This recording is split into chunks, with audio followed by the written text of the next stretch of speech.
Quand je suis sorti du coma, j'étais encore sous morphine.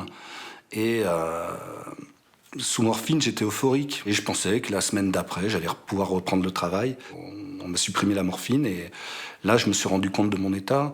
J'avais perdu 24 kilos, je pouvais plus marcher, je me déplaçais en fauteuil, je pouvais plus manger, je pouvais plus me regarder dans une glace. D'ailleurs, les infirmières du centre médical avaient recouvert les glaces. Je pouvais pas me voir dans une glace. J'étais chauve, j'étais complètement détruit, quoi. Et là, je suis tombé au fond, là. Ça fait presque 9 mois. Oui, ça fait 9 mois, là. Ouais. Vous cicatrisez? Bah écoutez, je porte des vêtements compressifs sur tout le corps pour pouvoir faire passer l'inflammation, comme on dit. Hein. Voilà, pour retrouver une peau presque normale, on va dire.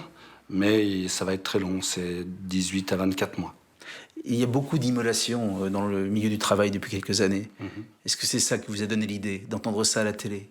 Alors, ça m'a permis de comprendre que c'était ce moyen-là qu'il fallait que j'utilise. Mais pourquoi celui-là? Il n'y a pas plus douloureux que la brûlure. Tout à fait. Pourquoi celui-là? Parce que ça peut être fait que dans la vérité.